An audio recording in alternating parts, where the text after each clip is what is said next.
You know, there are moments in life that are so utterly bizarre, so profoundly absurd, that you find yourself narrating them internally as if you're the protagonist in some unbelievable movie. That was me, not too long ago, standing in the dim, pre-dawn light of my own garage, the heavy scent of concrete and righteous indignation filling the air, watching the slow, inexorable rise of that metal door. And on the other side, not the quiet suburban street I expected, but the rapidly paling face of one Mrs. Karen Ainsworth, HOA president extraordinaire, her hand frozen mid-reach for a key, my key to my garage for my G Wagon, a key she had absolutely no business possessing.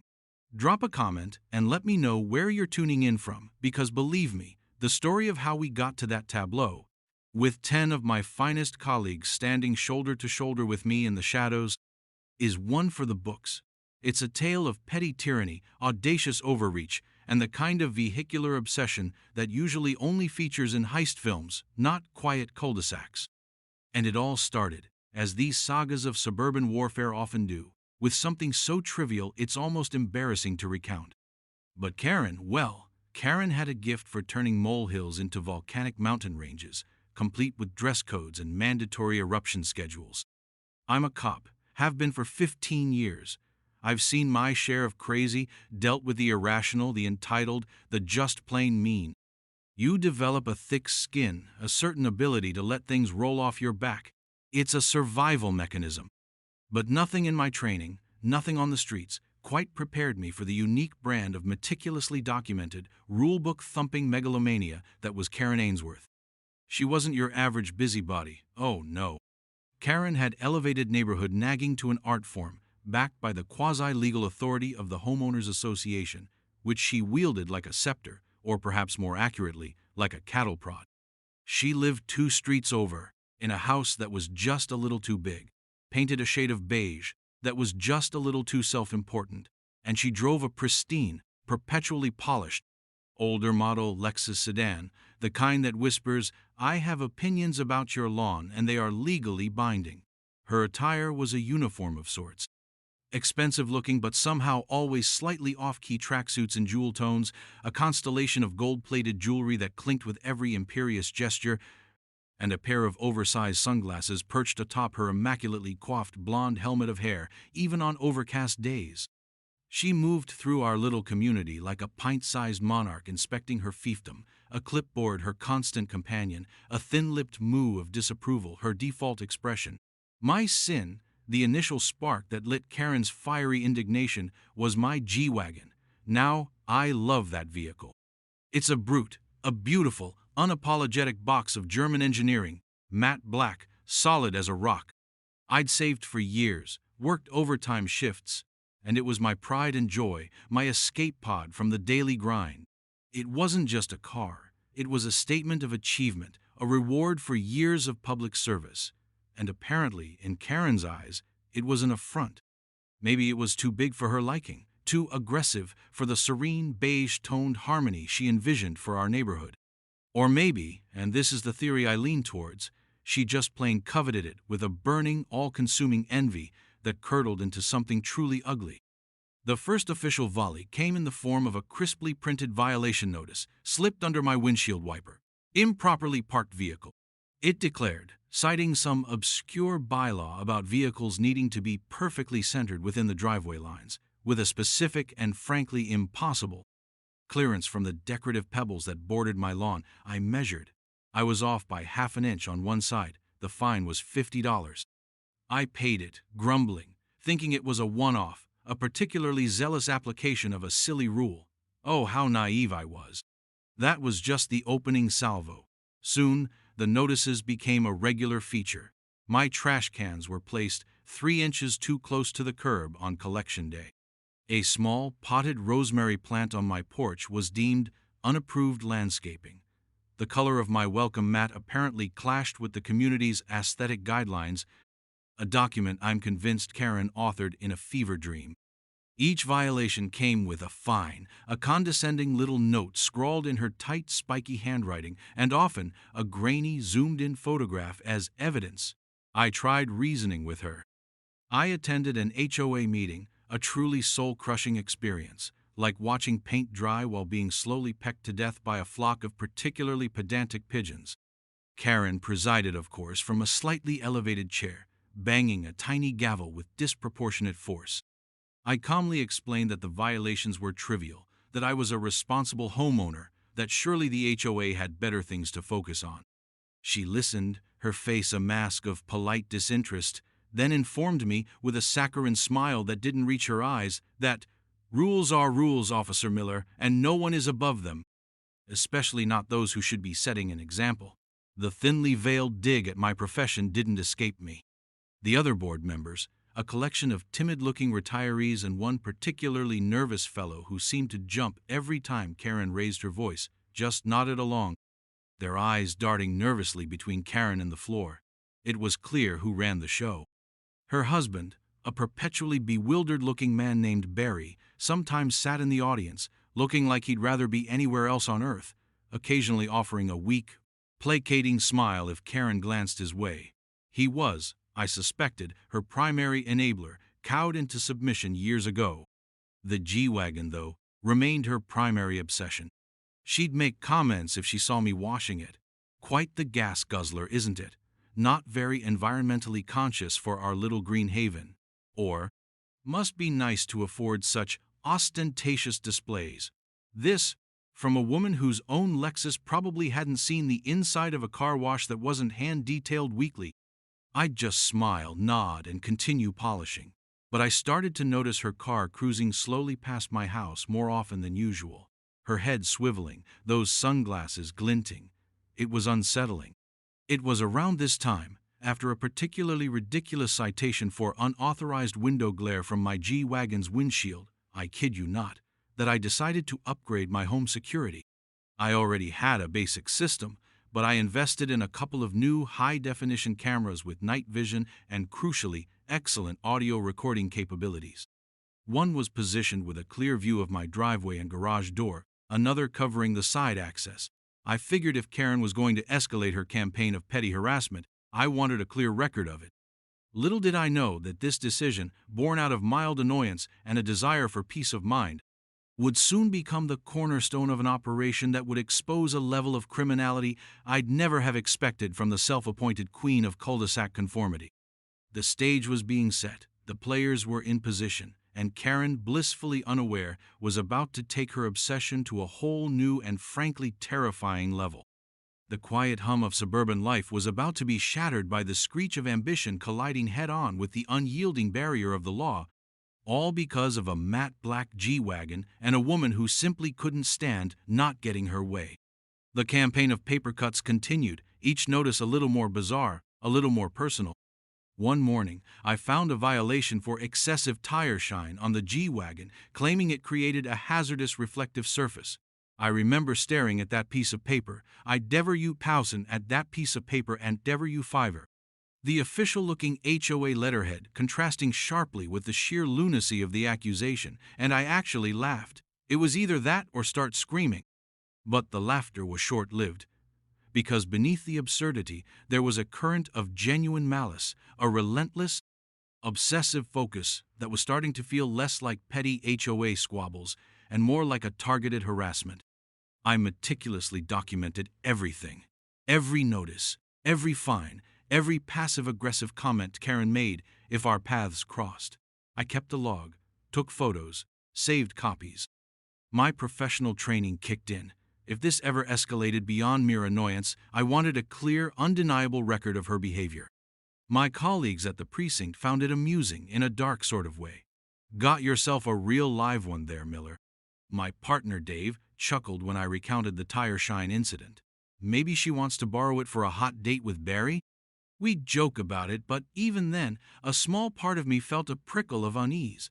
Her fixation was just off. It wasn't normal, even for the most power-tripping HOA president. Then came the incident with the garage lock. I'd come home from a long, late shift, bone-tired, looking forward to nothing more than collapsing into bed. I pulled into the driveway, hit the remote for the garage door, and nothing. I tried again, still nothing. The little green light on the remote was blinking, indicating it was sending a signal, but the door remained stubbornly shut. Confused and irritated, I got out, walked up to the manual keypad, punched in my code. Access denied. What in the world? I tried my key in the manual override lock on the door itself. It wouldn't turn. It felt like it was hitting a blockage, or like the tumblers were completely wrong. My stomach twisted. This wasn't a mechanical failure. The lock felt different. I shone my phone's flashlight on it. It looked the same, but it wasn't my lock's subtle wear and tear. It looked newer, or at least freshly tampered with. My blood ran cold. Someone had changed my garage door lock. My mind immediately leaped to Karen. It was too specific, too targeted, too much in line with her escalating campaign against me and, by extension, my G Wagon, which sat securely, I hoped, on the other side of that door. I called a 24-hour locksmith, a guy I knew vaguely through some off-duty security work. He arrived within the hour, looking sleepy but professional. "Looks like someone swapped out the cylinder, mate," he said after a few minutes of examination. "Clean job, too. Didn't force it. They had a key for the old one to remove it, or they knew how to pick it without damage, then installed a new one. He managed to get me in, and then replaced the compromised lock with a heavy-duty, high-security version, giving me the only set of keys." As the garage door finally rumbled open, my G-Wagon sat there, untouched, gleaming under the harsh fluorescent light. A wave of relief washed over me, quickly followed by a surge of cold anger. This was no longer about petty fines or aesthetic violations. This was breaking and entering, tampering with my property, a serious criminal act. Karen, or someone acting on her behalf, had crossed a major line. The $50 fine for being half an inch off in my parking now seemed like a distant, almost quaint memory. This was war. The very next day, I made sure my security cameras were perfectly positioned. Batteries fresh, memory cards clear, audio recording levels optimized. I felt like I was preparing for a siege. I had a gut feeling, the kind of cop instinct that rarely steers you wrong, that this wasn't the end of it. Whoever changed that lock wasn't just doing it for kicks. They had a purpose. And given Karen's relentless focus on my G-Wagon, I had a sickening suspicion of what that purpose might be. I replayed every interaction with her in my mind, every snide comment, every lingering stare at my vehicle. Had she been gathering information, testing my schedule? It all felt incredibly premeditated. The thought that she, the pillar of community righteousness, the enforcer of the sacred bylaws, could be capable of something like this was still staggering, but the evidence of the changed lock was undeniable. The audacity was breathtaking. She hadn't just poked the bear. She'd broken into its cave and tried to redecorate. It was 2 days later, while I was at the precinct catching up on paperwork, that my phone buzzed with a notification from my security app. Movement detected, driveway camera. My heart rate kicked up a notch. I tapped it open, and the live feed filled my screen. There she was. Karen Ainsworth, in all her lurid turquoise tracksuit glory, pacing back and forth at the end of my driveway, phone pressed to her ear. She was too far away for the camera's microphone to pick up her side of the conversation clearly, but her agitated gestures, the way she kept glancing towards my garage, spoke volumes. I immediately switched to the recorded footage from a few minutes earlier, the clip that had triggered the alert. The camera had captured her arrival, striding purposefully up to the edge of my property line, then stopping, as if suddenly remembering the presence of surveillance. She was smarter than I gave her credit for, or perhaps just paranoid enough. But then, the gold mine. The camera I'd positioned near a decorative shrub, angled slightly towards the street and my driveway, had a better audio pickup for sounds originating from that zone. And Karen, in her pacing, had strayed right into its optimal range. I hit play on that clip, holding my breath. Her voice, sharp and laced with a smug triumph, came through loud and clear. She wasn't talking to her bewildered Barry, not this time. The tone was conspiratorial, businesslike. Yes, the locksmith was a complete moron, believed every word of that emergency eviction repossession story. Honestly, a bit of official-looking HOA letterhead, and people will believe anything. He even gave me the master key to the new lock he installed. Said Miller probably just lost his original or it was sticking. The fool, a cold knot formed in my stomach. So that's how she did it. Fraud, impersonation. She was gloating. He'll be at work tonight, his usual late shift. Henderson's boy, Ricky? He said he can hotwire anything with wheels, but we won't even need that. I have the key. We just open the door, roll it out. I've already scouted a storage unit way out in an industrial park, anonymous rental, cash payment. By the time Officer Miller even realizes his precious truck is gone, it'll be untraceable. And then, her voice dropped, acquiring a venomous edge, we'll see who's so high and mighty. That monstrosity doesn't belong in my neighborhood. I'll file a report saying it was abandoned on HOA common property after a joyride, then claim it for the association. Or maybe I'll just make it disappear permanently. A car like that, untraceable? Parts alone are worth a fortune. My jaw tightened. This wasn't just about neighborhood aesthetics anymore. This was Grand Theft Auto, meticulously planned, with an accomplice, driven by pure, spiteful greed and an insane level of entitlement. She specified the time, around 2 a.m., when the streets would be deserted, when she assumed I'd be miles away, blissfully unaware. She was so confident, so utterly convinced of her own invincibility.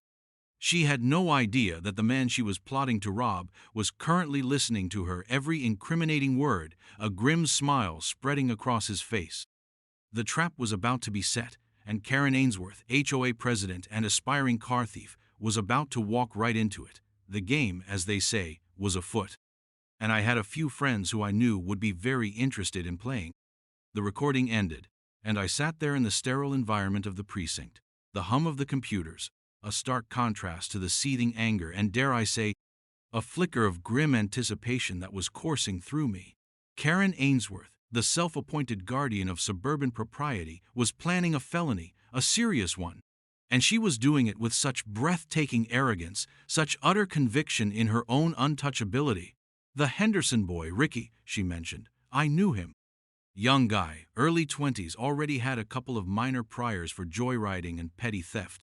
Not a criminal mastermind, but easily influenced, probably flattered by the attention from someone like Karen, or perhaps she had some leverage over him or his family within the HOA.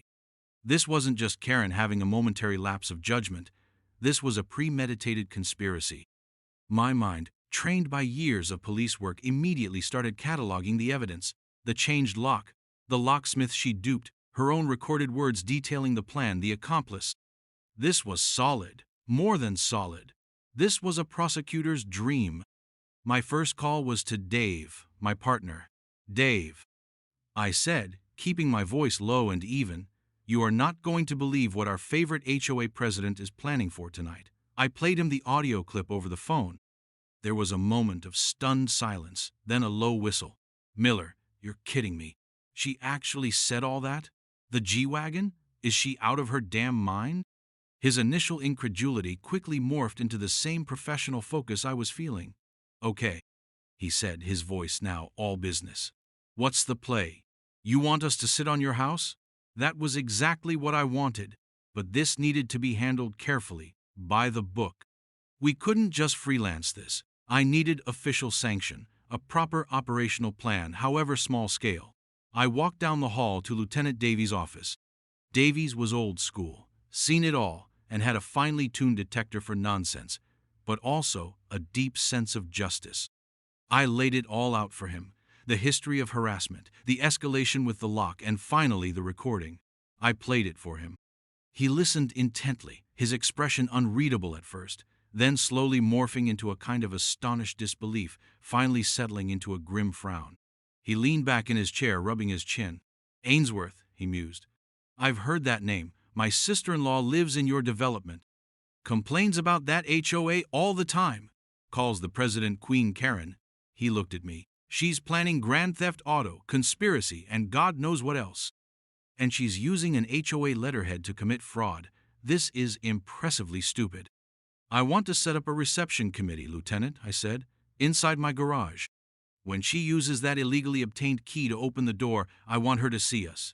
Davies nodded slowly. Clean, undeniable, caught in the act. I like it, but we do this right. No hot-dogging. You'll lead, Miller. It's your case, your house. But I want Sergeant Rourke and his tactical guys with you. Not because I expect a firefight over a G Wagon with an HOA president, but because I want overwhelming presence, zero ambiguity, and absolute control of the situation. 10 officers, plain clothes, concealed. We'll coordinate with dispatch, notify them of a covert operation at your address so no well-meaning patrol car blunders in." He paused. "And Miller? You maintain professional composure. This is personal for you, I get it, but tonight, you're Officer Miller, running an operation. Let her hang herself with her own rope, or in this case, her own key." His words were a grounding force. He was right. The personal satisfaction would come, but the priority was a clean arrest, an airtight case. We spent the next few hours planning the logistics. Which officers, entry points for them to my house unseen. Thankfully, I had a back gate and a rarely used side door to the kitchen. Positioning inside the garage, communication protocols, contingency plans, if she brought more than just young Ricky Henderson. We even discussed what charges would be most appropriate. Attempted grand theft auto, conspiracy to commit grand theft auto, breaking and entering, or rather unlawful entry, given she had a key, albeit fraudulently obtained, and potentially fraud for the locksmith deception. The legal nuances were important. As evening approached, a strange sense of calm settled over me. The anger was still there, simmering beneath the surface, but it was overlaid with a cold, clear sense of purpose. This wasn't just about my G Wagon anymore. It was about stopping someone who believed they were above the law, someone who used their petty authority to bully and intimidate, and who was now escalating to serious criminal behavior. This was for every resident who'd ever been on the receiving end of Karen's tyranny, every absurd fine, every condescending remark. Tonight, the Queen was going to find out her castle was built on sand. My colleagues began to arrive discreetly as darkness fell. Dave was first, then Rourke with his team, solid, dependable guys I'd worked with on dozens of tougher situations than this. There was a quiet professionalism, a shared understanding. We moved into the garage, using the internal access door from the house. The G-Wagon sat there, a silent matte black beast, the unwitting star of tonight's drama. We positioned ourselves strategically, out of sight from the windows, ensuring that when that garage door opened, the first thing anyone looking in would see was a wall of very serious-looking police officers.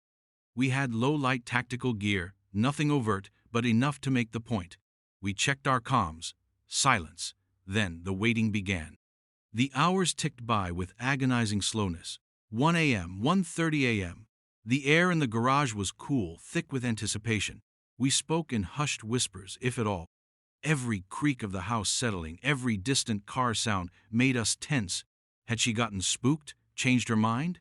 My mind raced through possibilities. Maybe Ricky Henderson had chickened out. Maybe Karen had developed a sudden, uncharacteristic bout of common sense. I kept my eyes fixed on the sliver of light under the garage door, listening. Then, at precisely 1:58 a.m., I heard it. The faint crunch of gravel on my driveway. Not a car engine, but footsteps.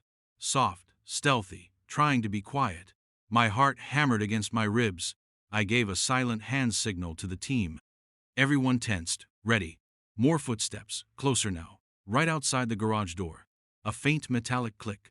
The sound of a key sliding into a lock. My lock. The lock she had installed. The audacity still boggled my mind.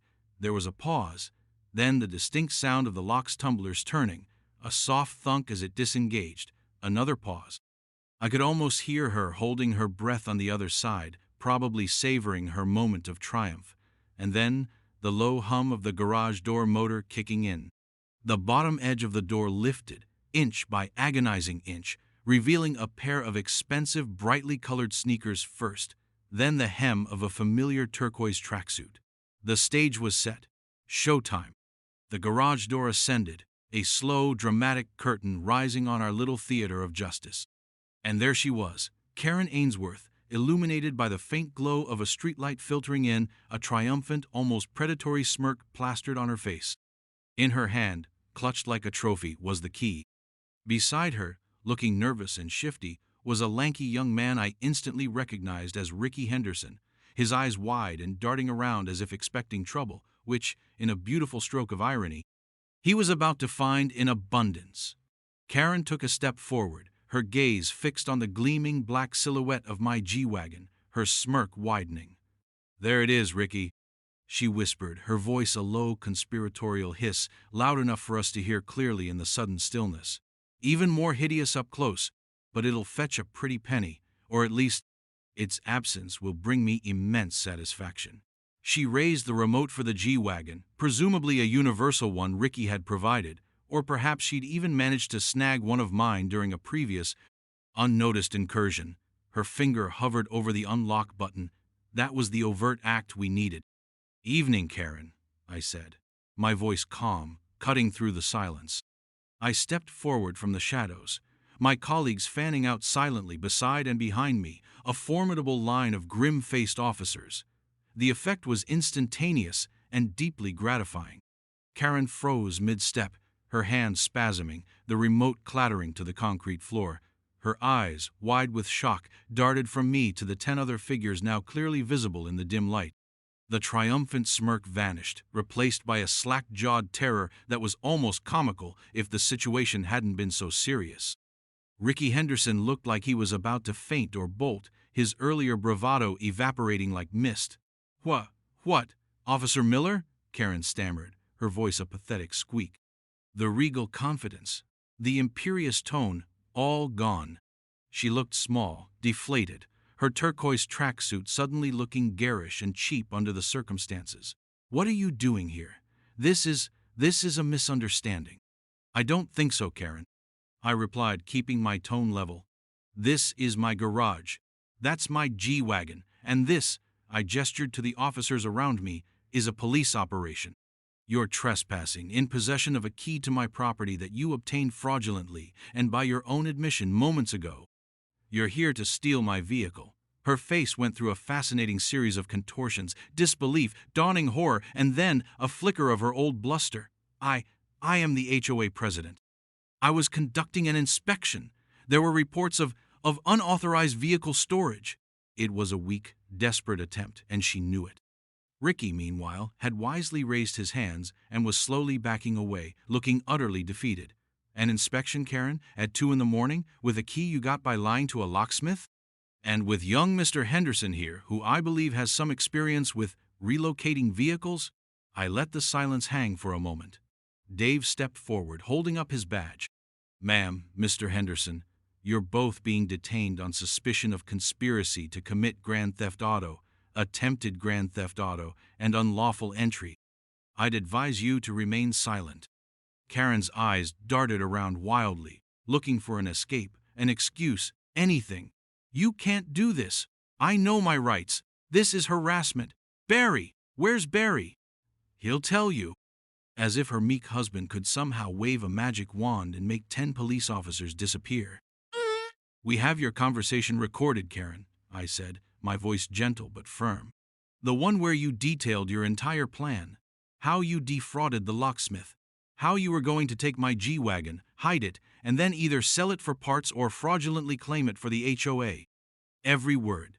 The color drained completely from her face. She looked like she'd been punched in the gut. The fight went out of her. She sagged, her shoulders slumping. Ricky Henderson, to his credit, just muttered, "I want a lawyer," which was the smartest thing he'd said all night. The clicking of handcuffs was a surprisingly satisfying sound in the quiet of my garage. As Dave and another officer cuffed Karen, she started to tremble, tears welling in her eyes. Not tears of remorse, I suspected, but tears of self-pity, of a narcissist whose carefully constructed world had just come crashing down. You set me up," she wailed, looking at me with pure venom. "I did nothing, Karen," I replied, my voice devoid of any emotion except perhaps a weary finality. "You did this all to yourself. You changed my locks. You planned to steal my car. We just decided to be home to witness your grand performance." The sight of Karen Ainsworth, President, resplendent in her turquoise tracksuit and designer sneakers, being led out of my garage in handcuffs, was a vision I would cherish for a long, long time.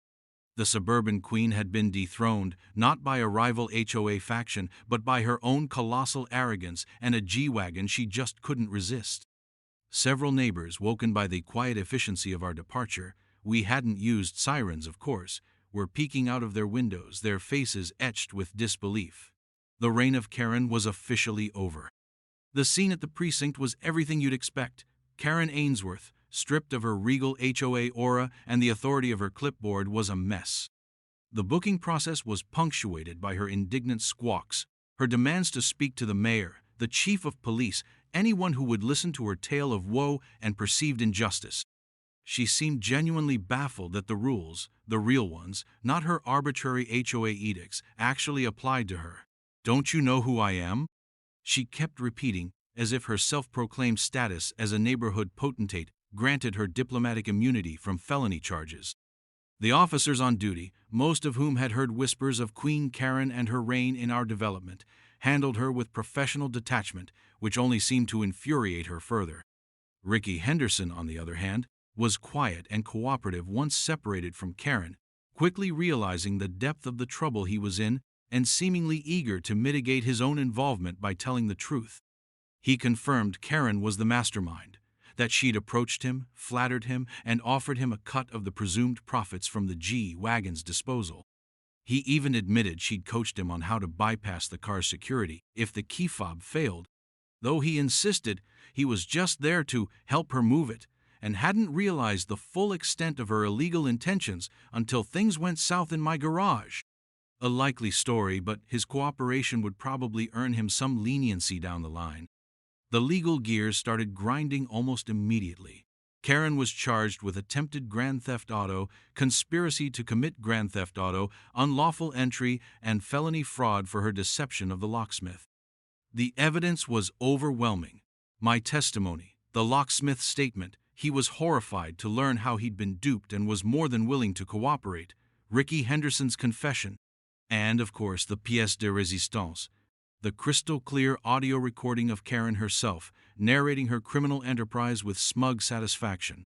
Her perpetually bewildered husband, Barry, showed up at the station looking like a lost puppy, wringing his hands and offering mumbled apologies on her behalf. He seemed genuinely clueless about the extent of her criminal ambitions, though one had to wonder about the level of willful ignorance required to live with someone like Karen and not notice the warning signs. He posted her bail, which was substantial, and she swept out of the station with as much dignity as she could muster, which wasn't much, her face a thundercloud of fury and humiliation. News of the HOA president's arrest spread through our community like wildfire. My phone didn't stop buzzing for days.